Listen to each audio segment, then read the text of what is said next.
Good evening, or good morning, or good afternoon, whoever you're listening to this. I hope you're listening to this on the audio, because we're doing pretty well in the charts.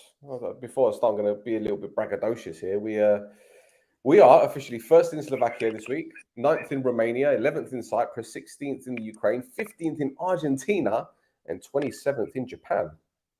Not bad going. Top 30, top 20 in most of these countries. So, yeah, happy days. Happy days. Well done, Stel, mate. Yeah, it's a team effort. Yeah, well done, mate. Hey. Steve, how you doing? Really good, are you? Yeah, good, mate. I was all right this evening. I was getting ready to watch my team in Cyprus play in the derby against a club that we hate, a bunch of fascists. And 16 minutes into the game, it gets paused for 20 minutes, and then they cancelled it. Yeah. So we don't know when the next game is going to be. And the thing is, they're meant to be playing it again Thursday, but the Pope is in Cyprus and he's doing a mass that day, so they can't have the stadium 2 days prior or a day after. And there's going to be a game on the Sunday, so don't know when that game's going to be. They're saying it could be 7 weeks' time. Right. Fucking hell, it's ridiculous. But anyway, it is what it is. It is what it is. So yeah, I'm better now. I've got over it. The adrenaline was up there, and then it kind of dipped. So whatever. Anyway, Rhodri, how you doing? Just unmute myself. Is that crackling again? You've done me head in that. That's you. It started dead early, but it's gone now. Coming from you. Yeah, I'm good. You? Yeah, I'm good. I'm good. It's that beanbag of yours making that crackling noise. Yeah, no, it's not the beanbag. This is the comfy chair, boss. Fair enough. Fair enough. How are you? You all right? Yeah, good. You got Very over good. that disappointment before? Yeah, I'm over it. I'm over it. Right. I'm over it. I'm disappointed because my team started off well. Started off really well, but it is what it is. It is what No, it yeah, is. but there's a few bets gone down the pan there. Yeah. Few sure things, you know what I mean? 100%. 100%. There's so much. I remember I did a watch along because my team played a Conference League game against, who was it against? It was a Flora in Tallinn. And so I was doing a watch along, and there were people in the chat just talking, and it's all in Portuguese.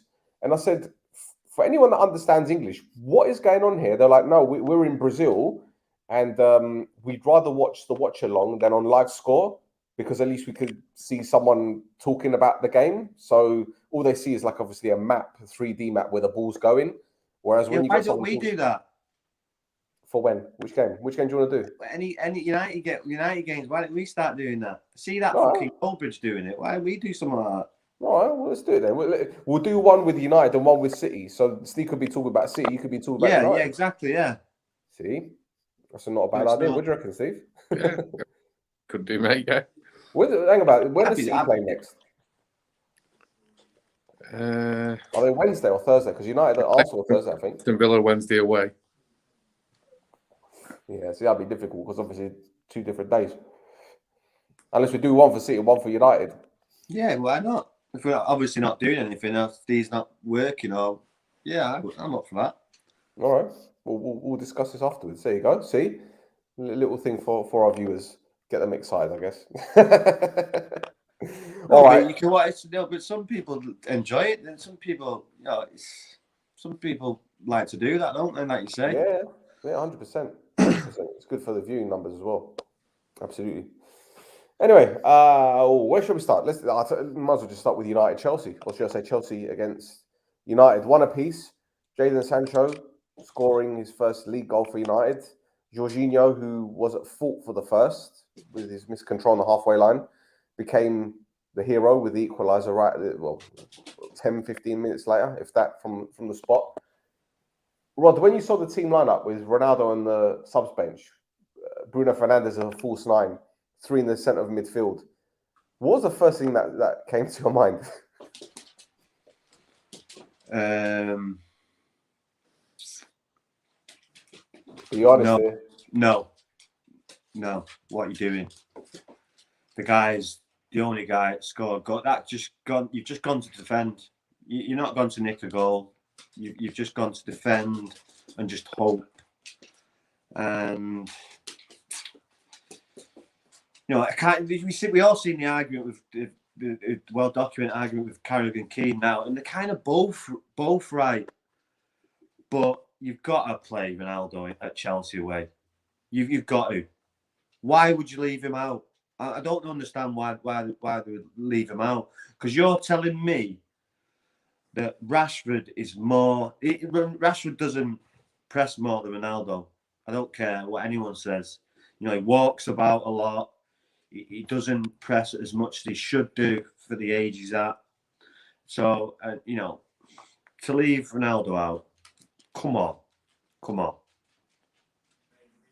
Well, Chelsea could have been 2 or 3 goals up in the first 20 minutes, couldn't they?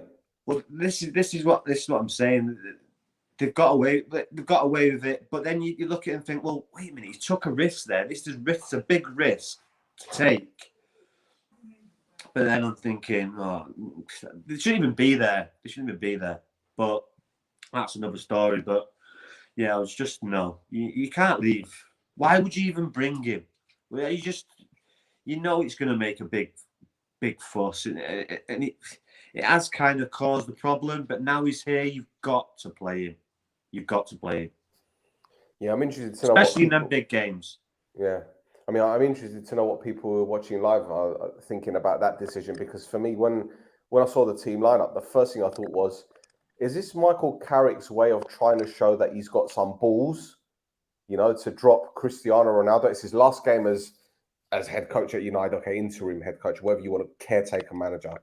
He might as well be a caretaker, to be honest, the way that, you know, he's been going on for the past few seasons. But, you know, I saw the lineup and I thought, Bruno Fernandes is a false 9. Doesn't sit right with me. Really doesn't, because he does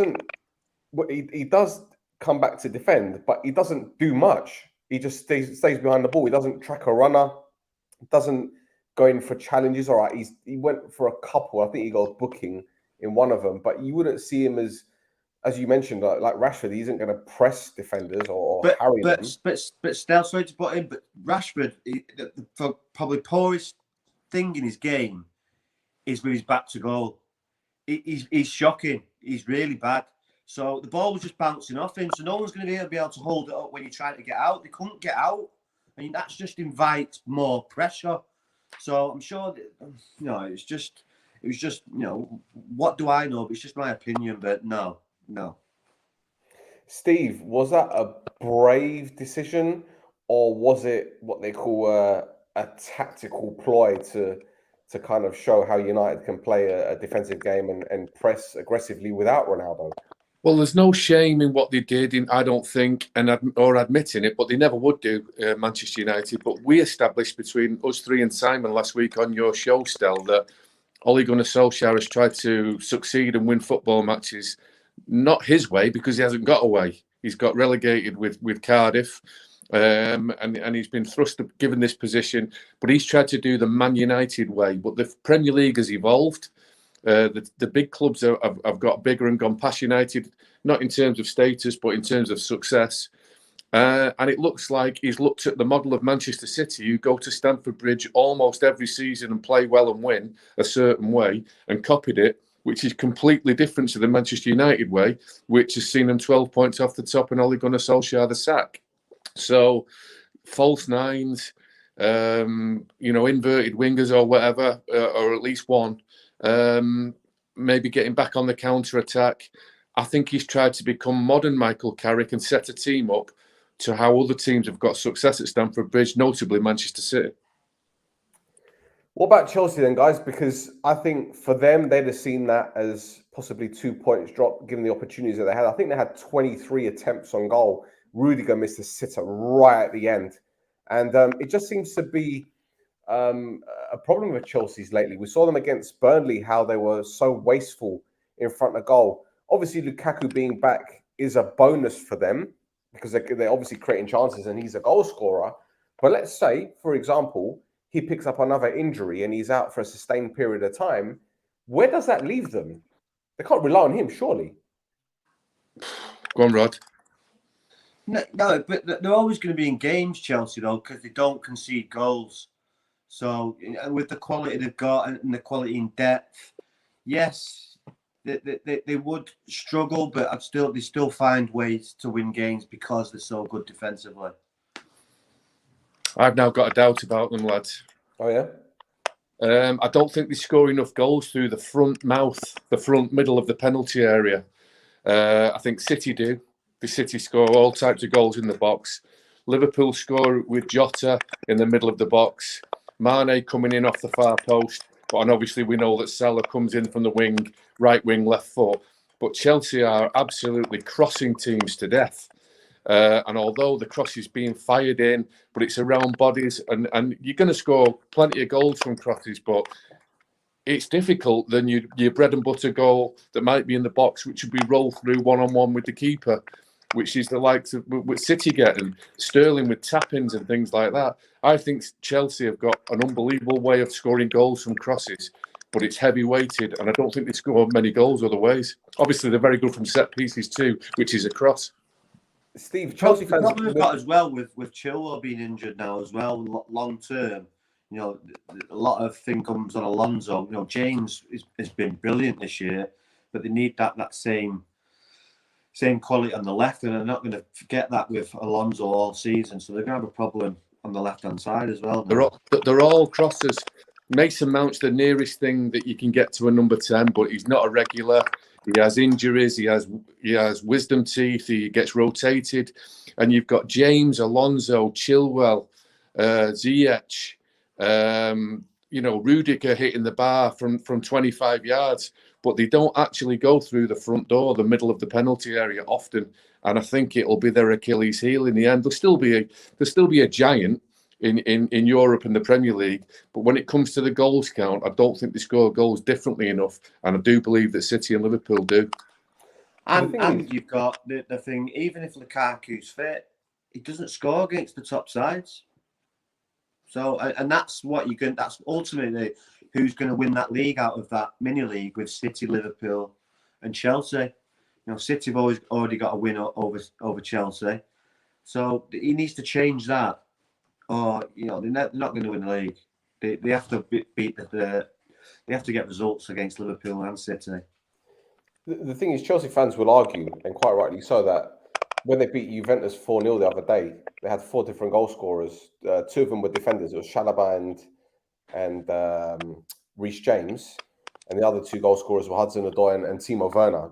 When does Timo Werner score goals, in all fairness? But judging by that, and judging by a lot of their games this season, they have got goals all over the pitch. But it seems to be that when they're playing against teams like Burnley, who are very stout defensively, like United, who are very stubborn, it's almost as if like they're a Rubik's Cube for them, trying to solve that problem. Yeah, let me quantify, Stel, just in case I hadn't explained it enough for the listeners, that they score long shots, they score from set plays, probably the best in the Premier League, and they score from loads of crosses. But I just don't think they score any poaching bread and butters. That's a fair point. I can't remember. When was the last time they scored a goal like that? They had a chance last night. Werner, if you just toe pokes it, but Wan-Bissaka's got a cross. Them little goals where you've just got to goals in and around the box. Yeah, I mean, they smashed Norwich. Didn't they put 7 past Norwich? Mm. Yeah. Certain teams are going to put to the cleaners. Stel, come on, they are a good side. They're the European champions. Yeah. But Hudson-Odoi came in on the angle. Liverpool and City now. I don't think they're at that level yet. No, I don't. But 2 points drops to answer your first question.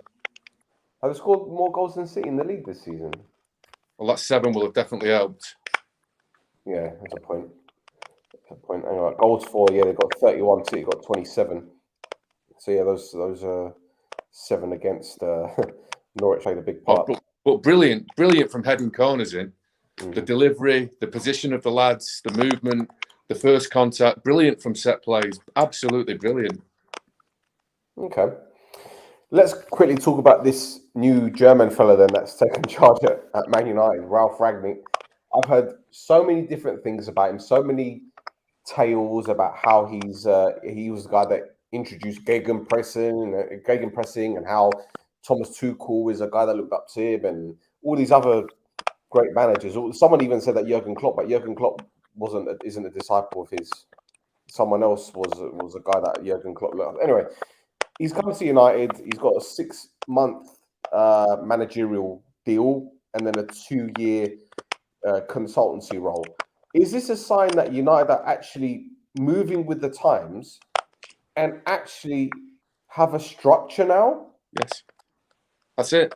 Everything I said, what we discussed last week's show, the Manchester United way ends now. Solskjaer's tried it. How long was he there, Rod? Solskjaer, we know he's been there 18 years all in, but how long was he a manager? 2.5? Was it 2.5? More, wasn't it? Well, all his tenure, he just tried to continue the tradition of playing academy players, which was easy because of Rashford and Greenwood, and playing the Manchester United way. It's got him the sack. I bet he regrets it, and I think it changes now. I think they're going a different route, and they're playing catch-up. People were saying, well, I say people on social media, so you can't really believe too much of that. People were saying that Rangnick had something to do with the team selection against Chelsea. They're saying he had Fletcher in the earpiece, aren't they? And some are suggesting it definitely was, and some are suggesting no chance. But Fletcher was in the dugout with an earpiece, and possibly he was wired up. So, what do you think changes now at United on the field? We know that Ed Woodward is moving away. He's going to be a consultant. So I'm assuming that he'll still be involved from a financial and a business side, which, again, I've got no problem with because we've always said, as a businessman, he's brilliant. The financial aspect, that you can't question him. He's brought in so many commercial deals, brilliant. But from a footballing perspective, he's obviously not a football guy. Rangnick has obviously got both sides of it from a technical director perspective and a coaching style. But is this a case of, no disrespect, an old manager coming to the Premier League in a league that he doesn't quite understand with a team of players? And let's be 100% honest. How many of those United players can play that, in inverted commas, Gegen-pressing system? Well, he's never been with elite teams. He's only won one German FA Cup. And now to transform Manchester United into a load of sprinters all of a sudden on top of their load will guarantee injuries. I'm sure of it. And I think you'll see some cracks. And I'm not expecting it to get better quickly, just because there's a new regime, a new crack of the whip, a new face of it, and possibly a new style. I'm expecting more trauma. So, is there a chance here that the club have effectively bottled it in terms of appointing a manager now? Because he's there for 6 months. He's there for 6 months. And I think we said it last week, there isn't really anyone out there available now. So they'll probably wait till the end of the season to get someone in, which obviously is what's going to happen now. So are we saying that they've just said, well, okay, he's available. He's got a reputation. He's going to be there for at least 2 years after the 6 months. Shall we just keep him in as a head coach until the end of the season when we can bring someone else in? Have they bottled it? Go on, Rod. Yes, but on the other hand, if there's no one available that's right, it's the second best option. But it is a very good option, and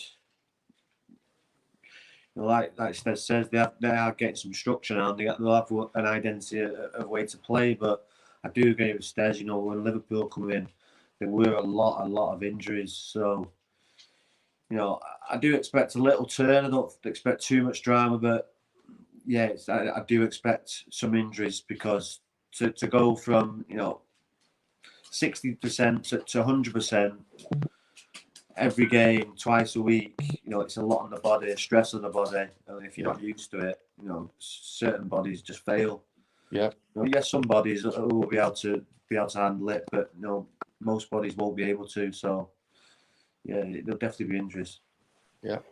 All right, I've got 2 more questions with regards to this appointment. First of all, he comes in, he takes a training session with his new staff. What is he going to say about the standard of players that he's got at United based on what he's used to? Well, first of all, there's going to be a technical director taking the training session, and there's going to be a technical director in the training session. So that's what I'll never be able to believe. whether he was on the earpiece to Fletcher or not. What he's doing in training sessions, I do not know. If they do get a new manager and he becomes the technical director of United, then what is the role for Fletcher? He was certainly the cheerleader and the one to get antagonised the opposition bench and fourth official yesterday. And I just don't think that he'll be able to pull it off unless they're winning football matches. If he is the leader and it goes well early, then everyone will follow.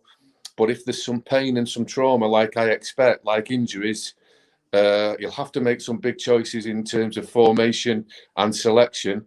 And if you don't get the victories after that, I think the profile of Manchester United players will look at him with his one German FA Cup and never work with an elite team and go, this guy's not for us. And I'm not suggesting there'll be down tools like you do see at some football clubs in the football pyramid when they want a manager to go.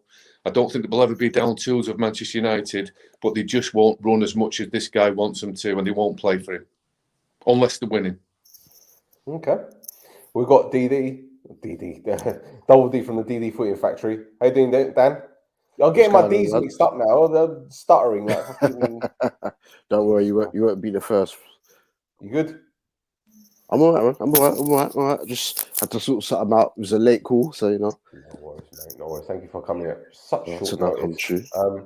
We're just delving into this Rangnick situation, and I've just got one more question, really, to all three of you. Actually, he's coming in as the interim manager for 6 months, and then I'm assuming he will have sole responsibility for appointing the next head coach or having an involvement in the next head coach. Now, it sounds like a really stupid question, but who do we know that can fit his football ideology? Or is he going to take a step back and say, right, we'll bring in someone that perhaps doesn't play the style that I like, but he's progressive and can get the best out of this group of players? Because I'm looking at people like Harry Maguire and Lindelof and even Wan-Bissaka, I'm thinking, I don't think they're the kind of players that he or the next head coach are going to like, really. Go on, Rod. Fuck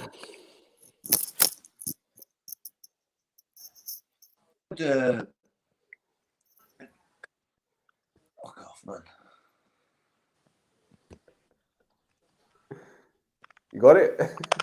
No, I can't reach it. Oh, yeah, but I would think about playing Lindelof right back, you know, because on the right hand side. Because looking at Wan-Bissaka, he just doesn't give you anything going forward. I would just look at anything on that right hand side, because you know the way they play, the way his style is. You know that the fullbacks are going to be high up and have a lot of workload and be attacking and have good assist play and crosses, and I don't see that with Wan-Bissaka. I just don't. I've just seen enough of him now. Yes, he's defensively, he's good, but no, going forward, I'll say it again. He crosses the ball like he's got flippers on. He cannot cross a ball. It's for a professional footballer, he just puts his head down and just like side foots it. He just doesn't. There's no shape to it. There's no. I don't know if they've ever done crossing with him, or I'm pretty sure they have. But when the game's flowing and the game's going, he just can't find a man, or there's never a quality cross, and it's just frustrating because he does get a lot of the ball. But, go on, Karen. No, to answer your question, Harry Maguire played well he did well all last year. He's had a bad run, and he's not recovering from it yet, from his injury. And we'll say it again, he needs someone that's decent next to him, i.e. a Varane, not a Lindelof. We've seen the results for Lindelof. It doesn't work. They're both the same. Bailly and Lindelof look more of a partnership than Lindelof and Maguire. So I don't see the persistence of playing Lindelof and Maguire together when Bailly's sat there.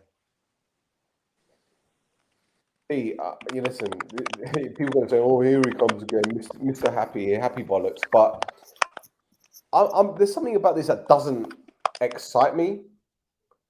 There's something about it. You know when you see all these people on social media saying, yeah, it's like, there's a change. Da, da, da, da, da. I'm like, okay, well, the proof is in the pudding. Okay, we've seen technical directors come to clubs and they fucked off.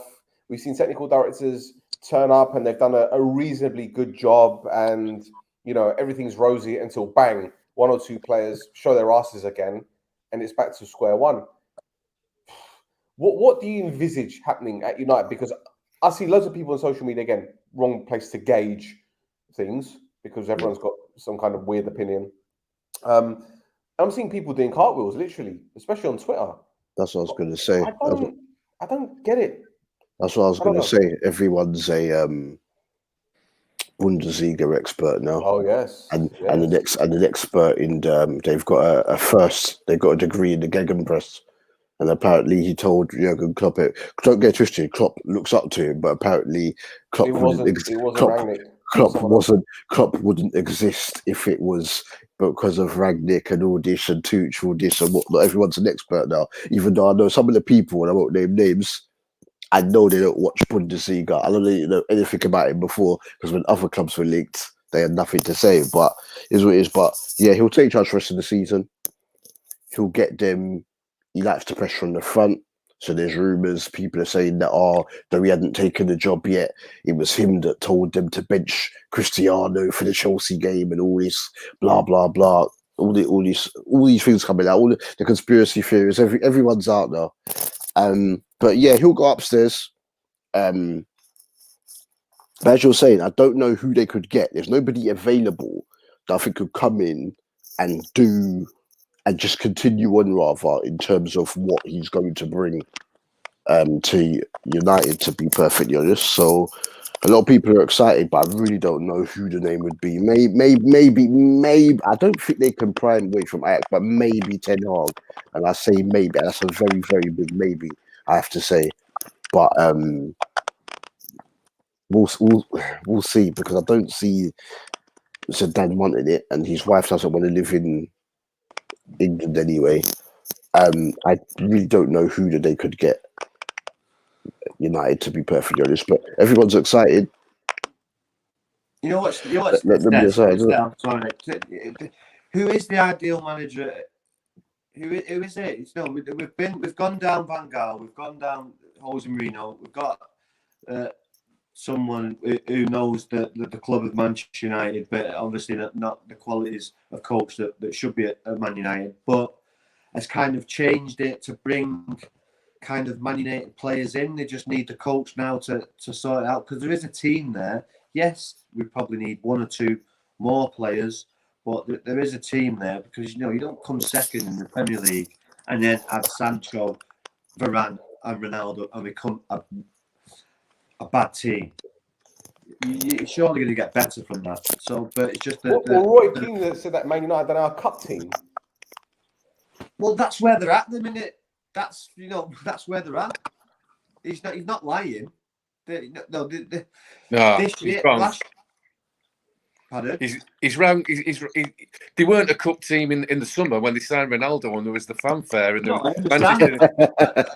all of a sudden. All of us, yeah, you're right, Rod, with that. All of a sudden, they're a cup team, but they weren't a cup team 4 months ago when Manchester shut down. He came to win the league. Yeah, I do agree with that. Yeah, definitely come to win the league. Keane's talking like... probably not this year, but next year. But yeah, he has come to win the league. He's not come to win cups. Do me a favour. He doesn't even play in the Carling Cup, does he?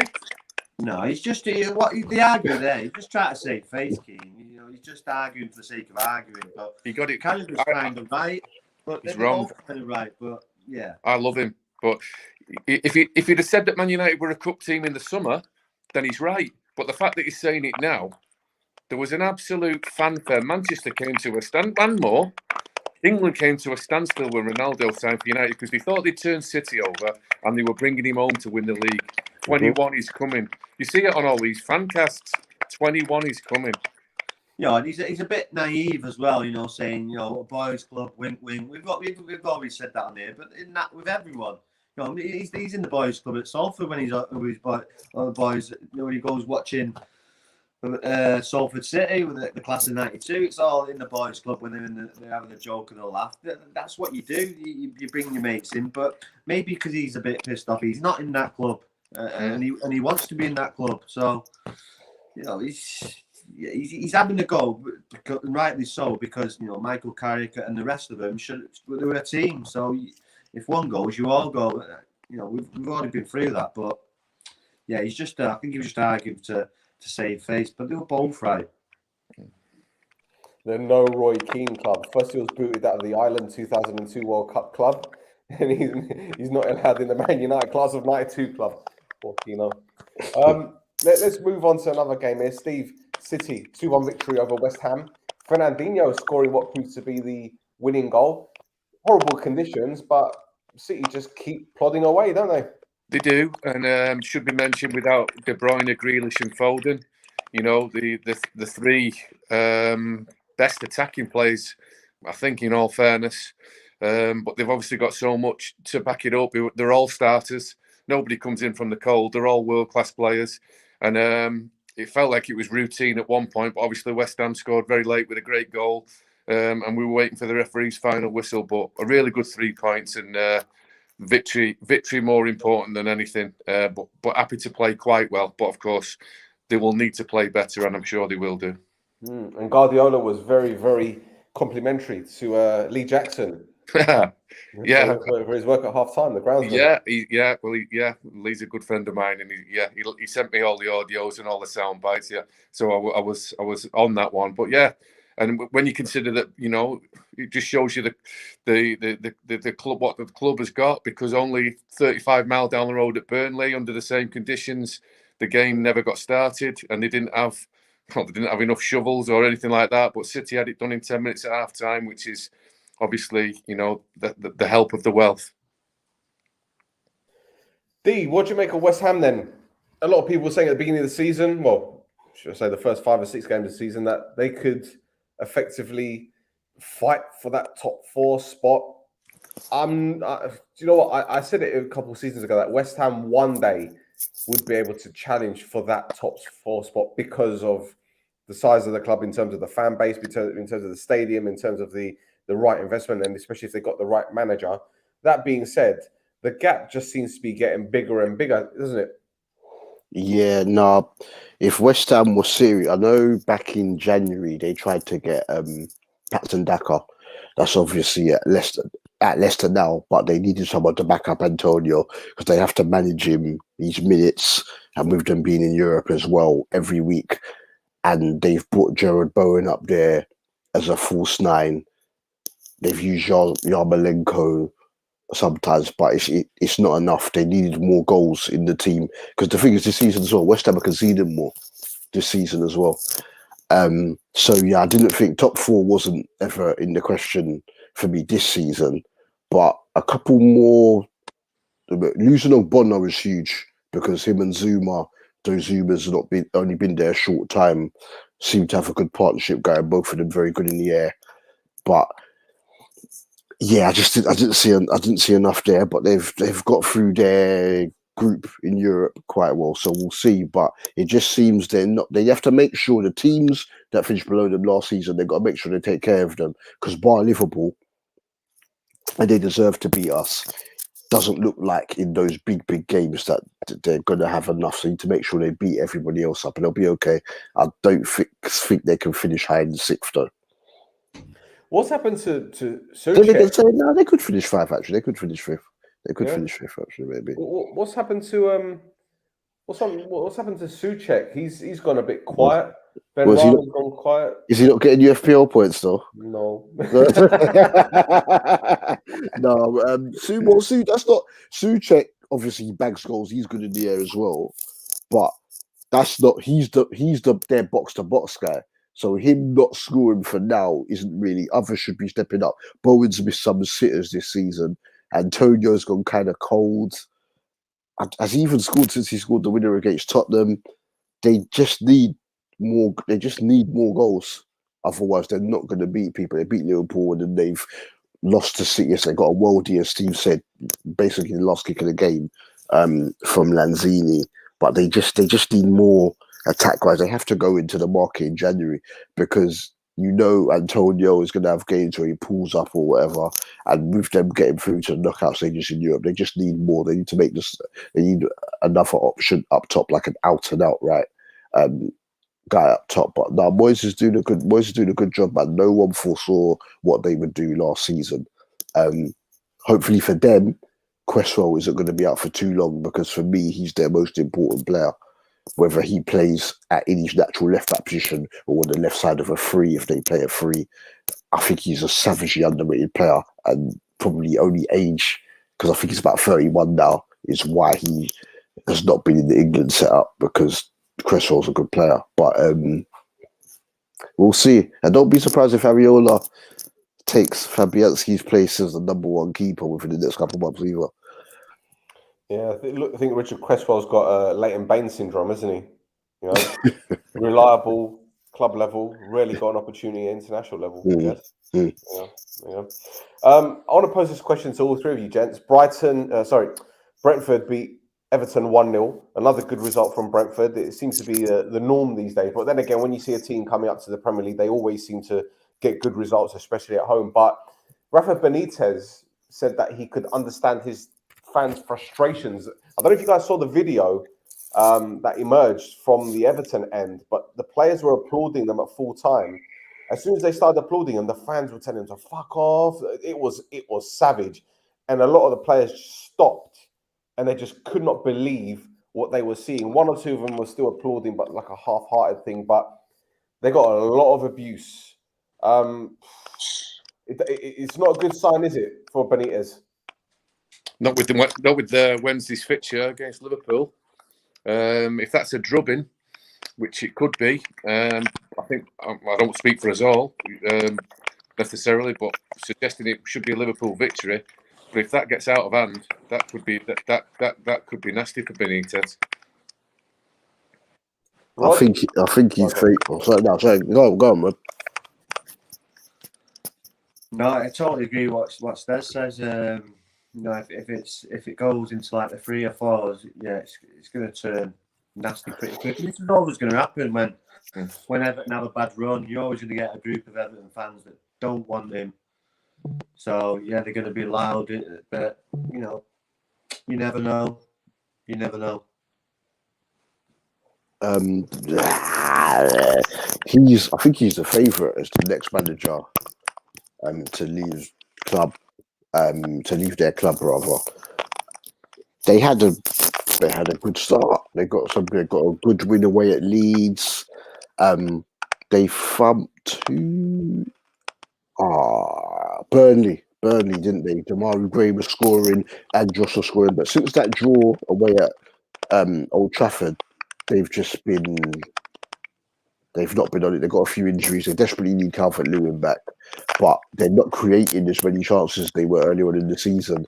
And as you're saying, if a lot of the fans have a lot of power nowadays with social media and everything, a lot of the fans, because of obviously his ties with Liverpool, did not want him to be their manager in the first place. And if we beat them on Wednesday in Derby, it could be on the line for him. His job could be on the line, unfortunately. Yeah. 2 wins in 10 league games. That does not look good at all. Not at all, after starting off so well. But they're another team as well. It seems crazy because if you go in the last 5 years or so, Everton have spent a decent amount of money, but their squad is not good enough either. A decent amount of money. They've spent a fucking shed load for a club their size. I'm including the fact they got 75 from you lot for Lukaku, but they've spent a lot. They've spent a lot of money. It's crazy. Absolutely crazy. And the squad's still not good enough. No, not at all. Does anyone want to tell me what Andros Townsend was thinking, giving away the penalty like that? He was auditioning for Vince McMahon. Drop kicks, right? How did the referee not see? But how did the referee and the linesman not see that in normal play? I called penalty as soon as I saw it. He had to go to VAR. It was always going to be given.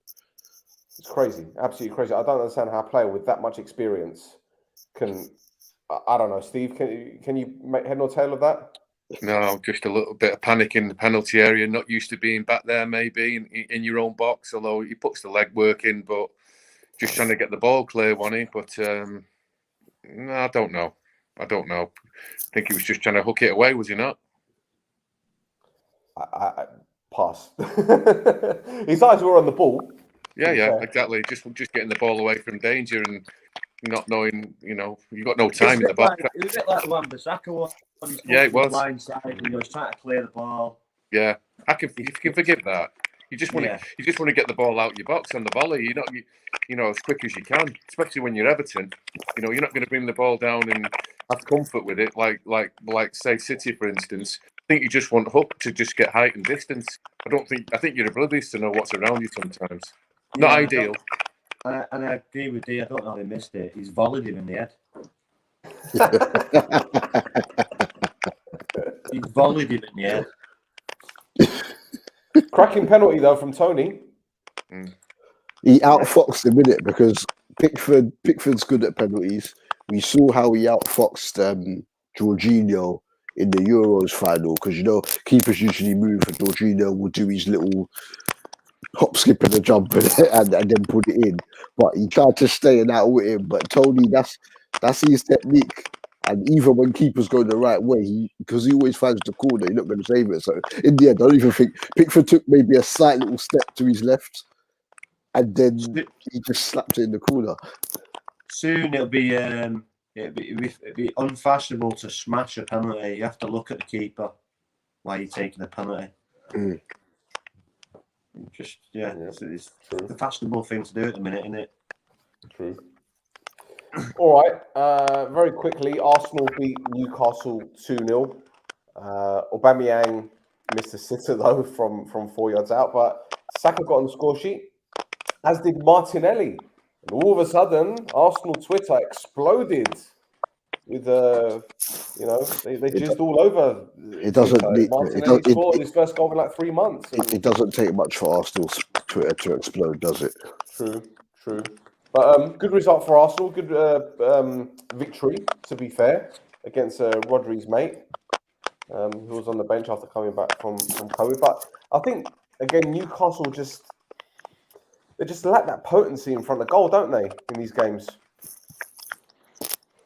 they played some all right stuff at times. Newcastle, but as you're saying, they lack that. But to be honest, they've had that for a few seasons. But last season, Callum Wilson came in, fed off of scraps, and still got a good amount of goals for them. But that's just generally how it is. But you can see what Howe wants to do.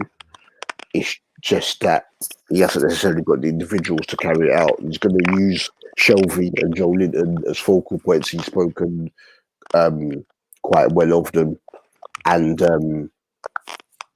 we'll see what they can do. They have to beat Norwich. They have to beat Norwich tomorrow. That's massive game. Because otherwise, with all that money, these guys will end up in the Championship because each game that goes by, that's another 3 points gone. But I thought they were okay against Arsenal until Saka got that goal. But yeah, just not enough. They need more. They need more up front, man.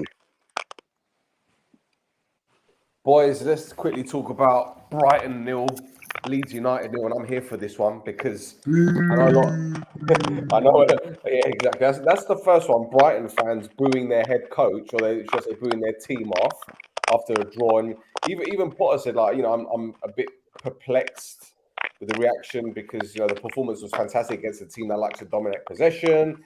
They didn't do that today. And they're entitled to their opinions, but I completely disagree with them. We're sitting 8th in the Premier League, but maybe I need a history lesson of this football club. That's got "this is football heritage" written all over it, doesn't it?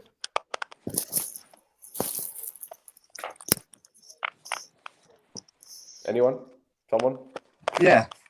What do Brighton want? What do they want? Like you say. They want Rhodri to leave. Brighton fans have annoyed him. What do you want? All that Potter slander has come back to Brighton. Are you not entertained? You got no fans. Steve, do you wanna finish what Rod was? Well, I don't know what he was going to say, but I think Graham Potter makes really good sense and really good points to that. He obviously felt justified. The old bank account model, he feels in credit to say what he wants. And that a reminder of, to give a history lesson of where Brighton are, it's nosebleed material, really. I don't know, mate. Maybe he should have shown the class that he's shown all the time by rising above it and not mentioning it. But he obviously felt that he needed to. I don't know what you did there, Rod. Brighton fans didn't want me to leave, Stel. So, no, what do they want? It's just ridiculous. They're 8th or 9th. Yes, they played well as well. That Lamptey, I would snatch him up if I was United. If James wasn't so good, he'd be Chelsea's right back.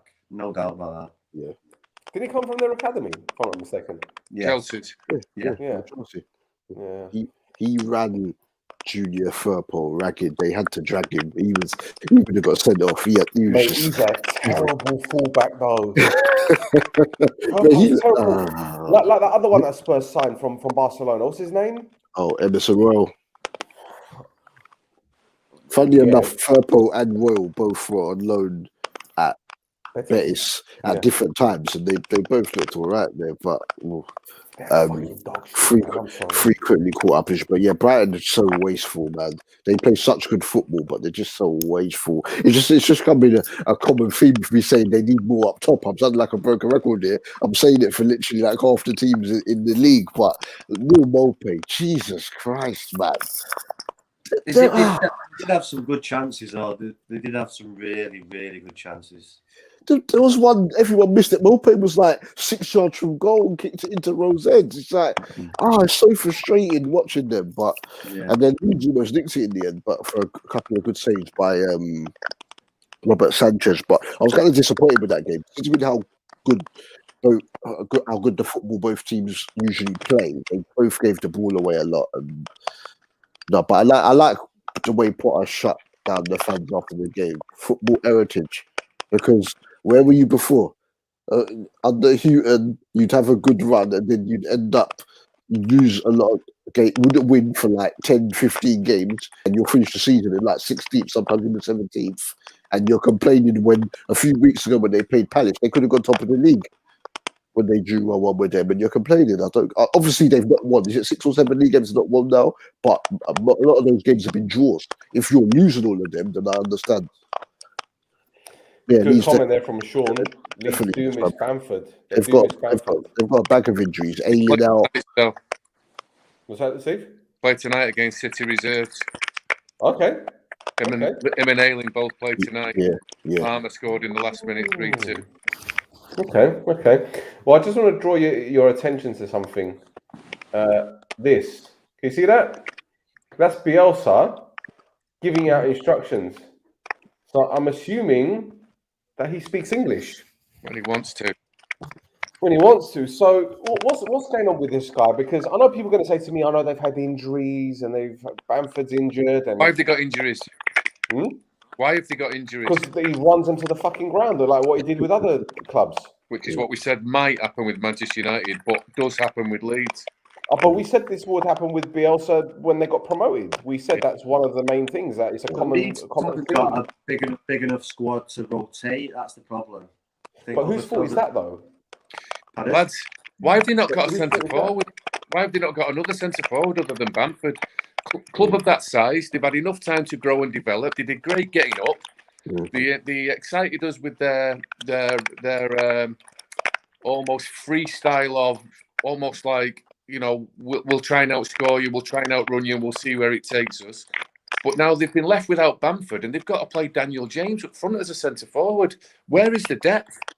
But this is it. Like, what I'm trying to say is that surely, beginning of the season or at the end of the last season, Bielsa saw his squad and thought, right, there is a chance that these players will get burnt out. So I need a bigger squad, right? And this summer, they brought in 4 players. They brought in Dan James for close to 30 million, Jack Harrison for 12, I think it was, Junior Firpo, as mentioned, for like 14, and Christopher Clayson, they've got a goalkeeper. Yeah. So how can you prepare for your second season in the Premier League, knowing full well that you've got one recognised striker? Exactly. You've got Rafinha, who's obviously their best player. You know, that's for me anyway. Okay, they've got Calvin Phillips, but he's gone downhill. He's nursing a shiner as well. I don't know what happened with him, whether he got into a fight or something. So what is the plan? And look, I'm one of these people that I don't like all these hipsters on social media. Do you know what I mean? There's a thing about Roma, a thing about Dortmund, a thing about Napoli, underachieving clubs. And Bielsa is one of these guys who you hear time and time again. Oh, he's a mentor to so many managers, and people have written books about him and this and that. I'm thinking, great, fantastic. You've got a lovely legacy there. But what have you won in your career? He's won one Argentinian Cup, and I think the Spanish Cup with Bilbao, I think, if I'm not mistaken. What has he done to be this genius fucking manager? And you can see him now. His team is struggling. His players are struggling, and they're down at the bottom. And going down. Totally agree. Everything you've said, Stel. Totally agree. Completely. He wouldn't get these superlatives about him if he was a rival. He's older. He is a nice fella, presumably, but he is no threat to the top four guys. Everybody's happy to say nice things about him. If he was on their shoulder, he wouldn't get the superlatives. D, what do you make of this guy? Please tell me I'm wrong. Tell me something to make me think that I am wrong. Please. No, a lot of what you said is the truth there, but I think it's more in regards to the philosophy. Why, as you said, some might call those people hipsters, but in terms of his philosophy, then obviously the Peps, etc., numerous people talk to him, and then they develop their own versions of it, or whatever. But yeah, the squad, they have to get more. If you've spent 30 million on Daniel James, then that means you had enough there. They spent about 28 or 30 on Rodrigo at the start of last season, so there was enough there for them to get a forward. So they should have gone into the market.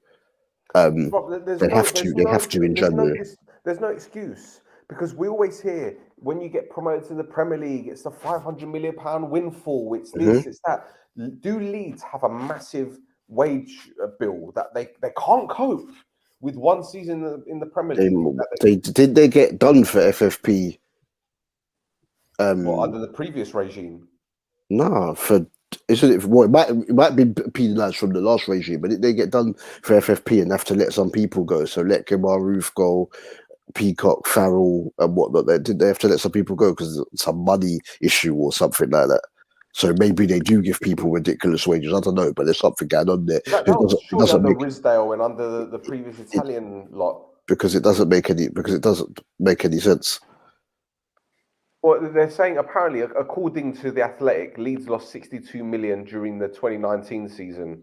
That was the year that they got promoted into the Premier League. Yeah, but 62 million, okay, they've lost that money. But getting promoted into the Premier League, how much does that give you? You get at least 100 million for staying in the Premier League.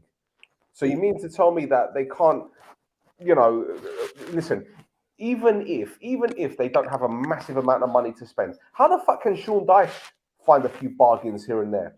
How? And if Bielsa is this magician that so many managers rate, right, and so many scouts love and this and that, surely they could say to him, Marcelo, look, we've got this player in Spain. He's a decent player. We've got this player. He's dirt cheap. You can get him on loan. He's not even using loans.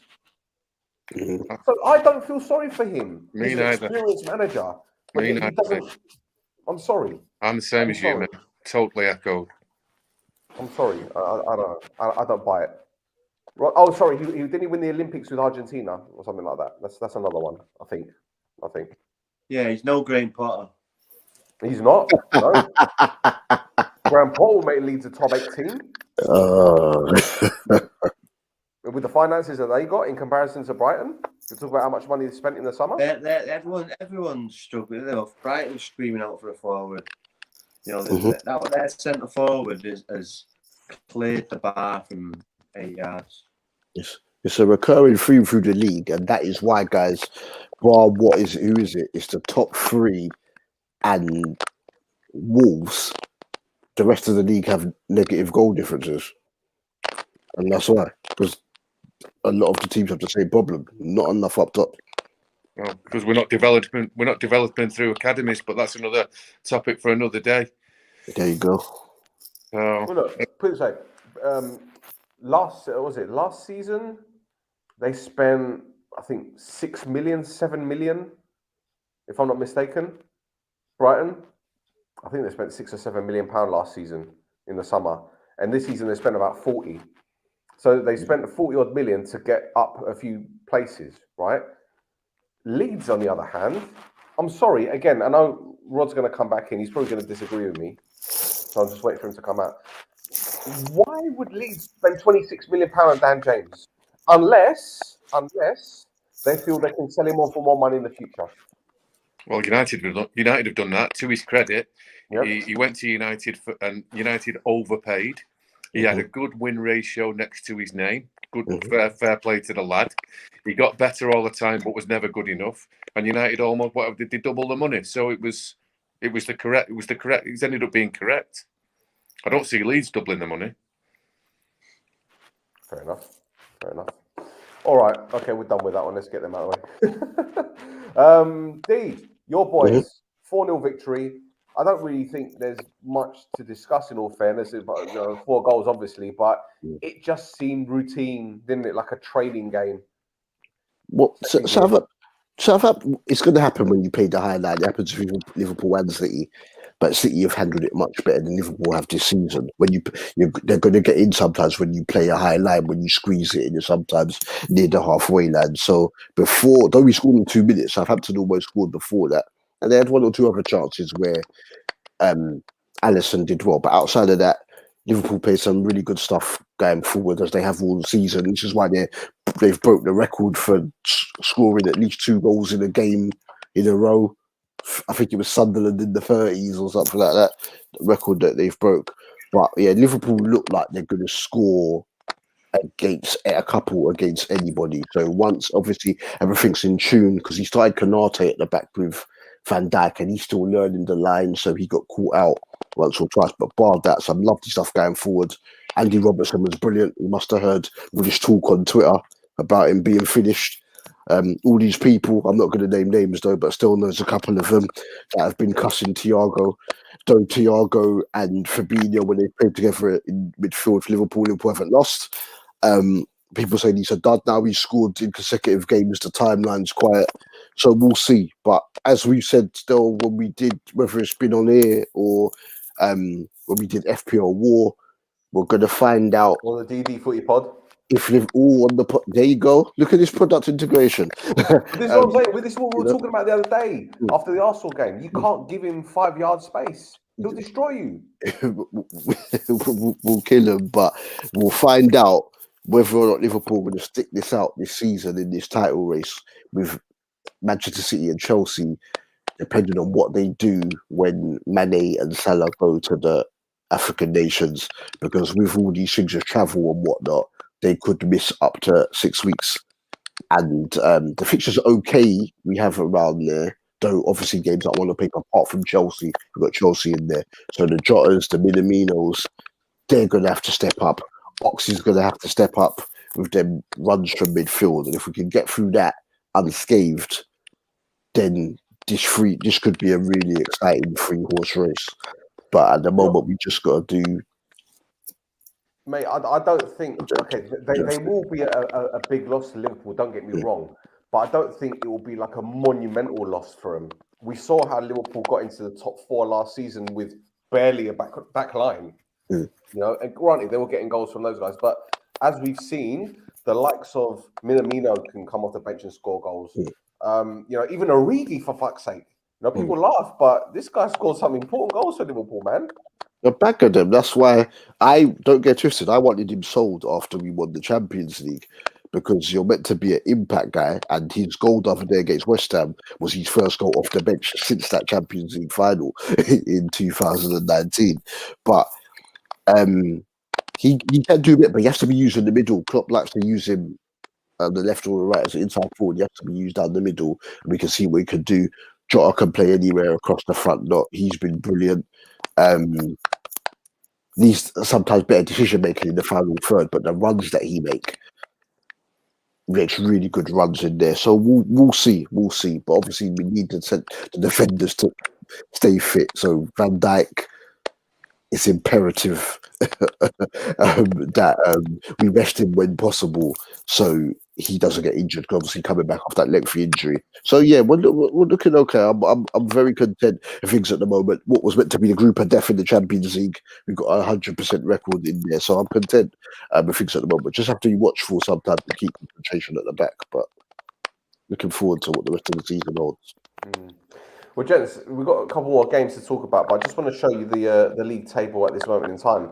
And the reason why I'm doing this is because if you look at, say, the bottom teams, Southampton, Watford, Leeds, Burnley, Norwich, Newcastle, are we saying that Southampton aren't safe, or even Everton? Because if you think about it, Burnley aren't going to give up without a fight. Norwich seems to be doing well. They got a good point against Wolves the other day. Newcastle will probably spend in January in Eddie Howe, knowing Eddie Howe will get them out of it, probably. Watford, all right, they lost 4-2 to Leicester, but Ranieri looks like he's building something. We mentioned Leeds, but can Everton and Southampton get sucked in there? I think Southampton are going to have too much still. I think they've got enough goals in Armstrong, Broja, and then they'll have people chip in like Armstrong, Redmond, etc. I think that they'll have enough.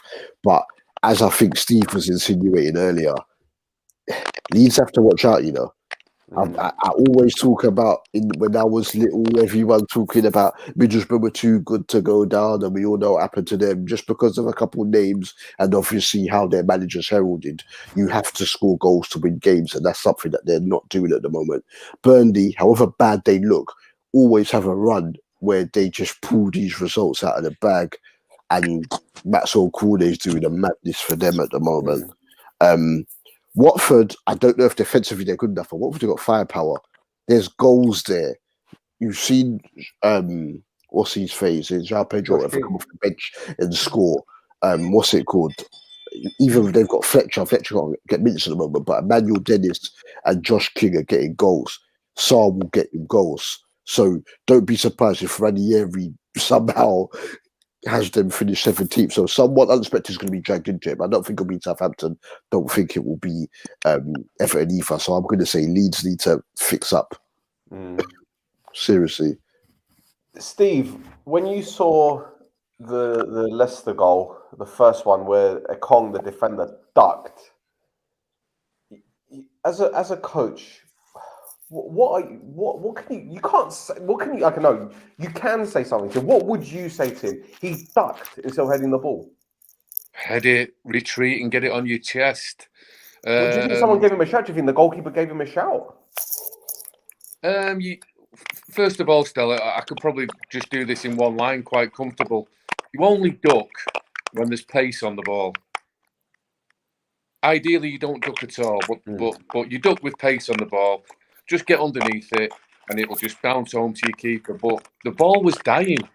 The ball had flight. It had no legs. It had backspin. The ball was dying. It needed dealing with, and obviously it'll be a mixture of bad communication and bad judgment. But you don't duck ideally at all. But you only duck when pace is on the ball, and there was none. Brendan Rodgers switched to 4-2-3-1. He ditched the three at the back. Is this a progressive manager we're talking about here, or is the fact that he knew that system just didn't seem to be working for him?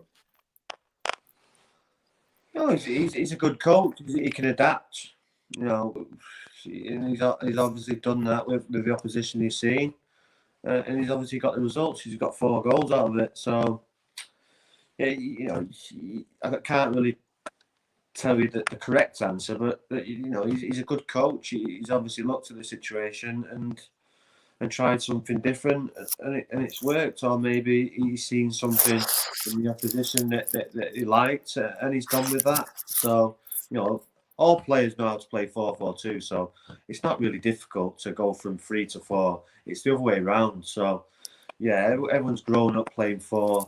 So, and these, Johnny Evans. These are really experienced footballers, so they should be able to adapt. And they did, and they got a good result.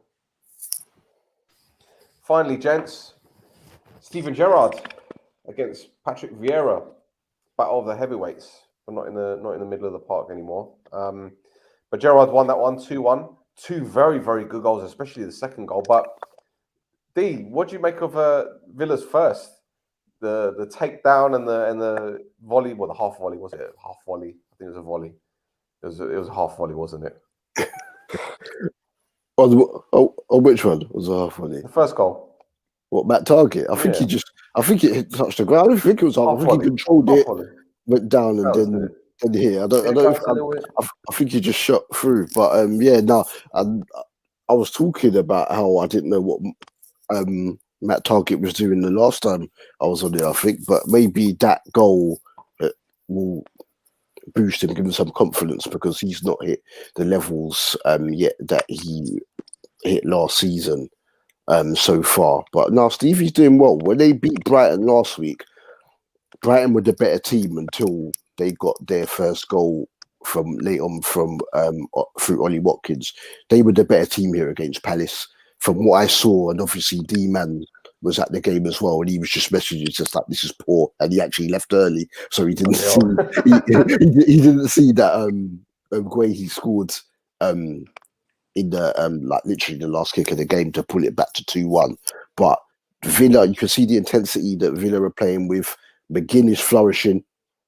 Gerrard might see a bit of himself in a little bit in McGinn, and they're doing all right. I'm happy for him because obviously that's one of my favourite players ever, isn't it? But they just need to make sure when they play Liverpool that they lose, don't they?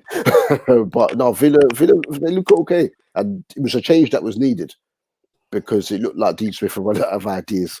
And as Steve has mentioned numerous occasions, if the technology worked, they wouldn't even still be in this division, mate. you know what I'm saying? So, I don't know, Steve, whether calm is the best word or not, but they got that window against Man United, and after that, it was like the writing was on the wall. The football gods had enough. Had enough. Just losing games.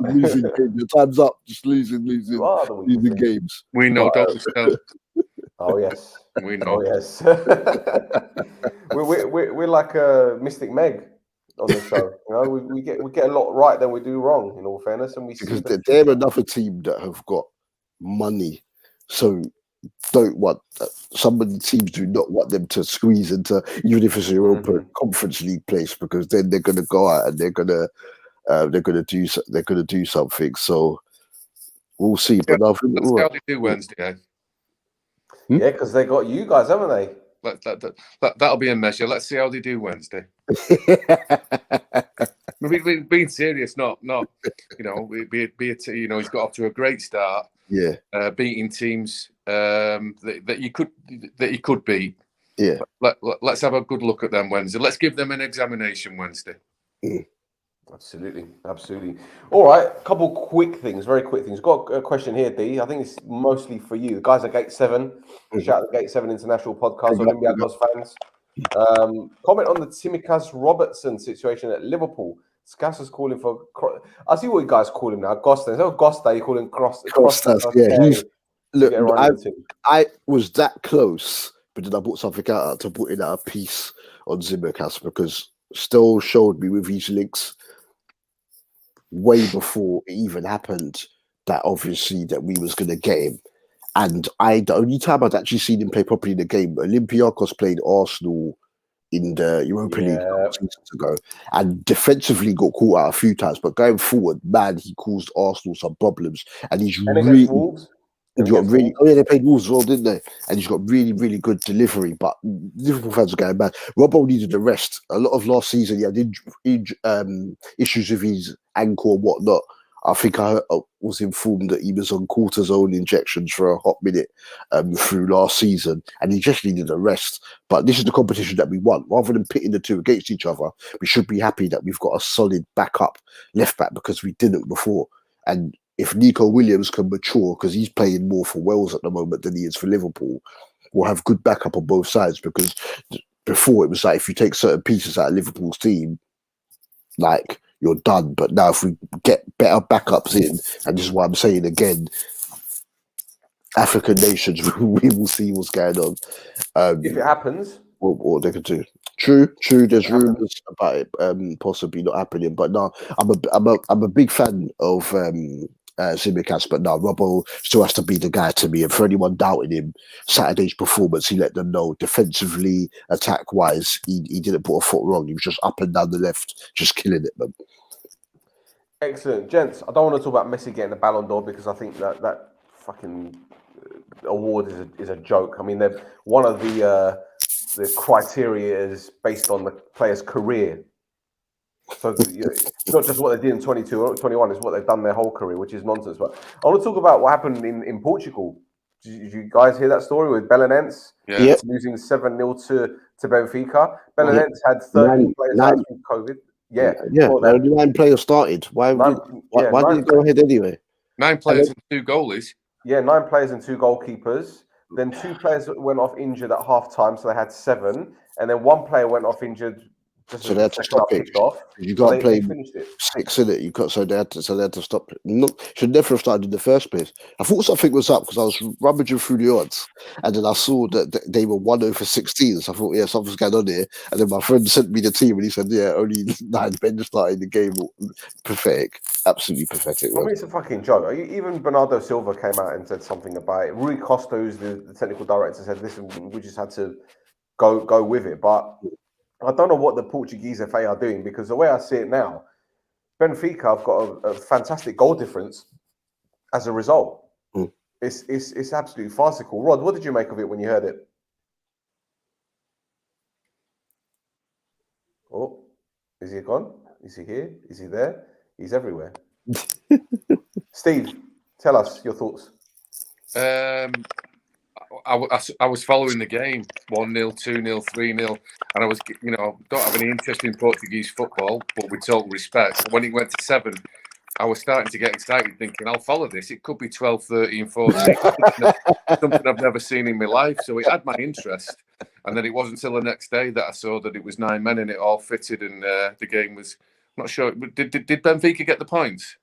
Yeah, they got the points. Yeah. Points of goal difference. Yeah. Wow. Yeah.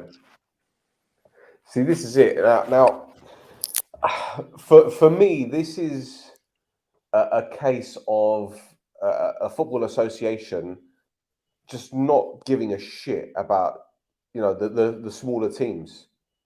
Now, I don't know whether Benfica have some kind of power because obviously there's another 2 teams up there in Portugal, Sporting and Porto. But I don't know, something is a bit fishy. Stel, where's the youth team players? I don't know. Why don't 7 of them get a call up and get an opportunity which everybody dreams about? Well, see, this is the thing. I don't know about the squad rules in Portugal because I know in different leagues, like for example in Cyprus, you can have 24 players and you can only have say 6 or 7 foreigners, for example. Yeah. Okay. But if you've got another foreign player in your squad, if you got another player on your roster and you want them in your squad, you need to sell one of your foreign players. You don't just remove them from the squad; you have to sell them, so they're off the books completely. Now, I don't know in Portugal if there's a law that says you've got to be. I think as well, a lot of the teams, like in Spain, they've got the B teams and they compete in lower divisions. They've got that in like Porto B and whatnot. And it counts as a transfer, doesn't it? So I don't know whether or not Belenenses have got a second team and they played that weekend before that game with Benfica, so they couldn't call them up because as he's saying, that would have been the next best thing. You flood the bench and the other 2 spots in the starting lineup with some youth players, and then they would have still lost. But it's not going to. It may have, unlikely, would have been 7, maybe 2 or 3. You know what I'm saying? But it's crazy, absolutely crazy, man.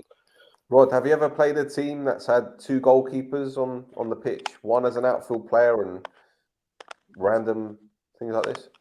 Have you ever played what? Sorry. Have you ever played against a team that's had 2 goalkeepers on the pitch, but one as an outfield player? No.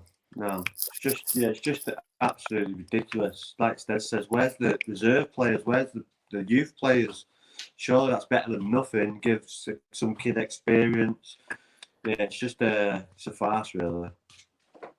Poor for them 9 players. Like to go out and try and play a game, which is against their top side against Benfica. It's just it's a joke. It's not even like a pub league like Cyprus. This is a proper league like Portugal. I had to throw that in. Shots fired, baby. The Brighton fans want you gone, mate. Wonderful. Oh, okay. Let's end it there. Let's end it there. I'm done.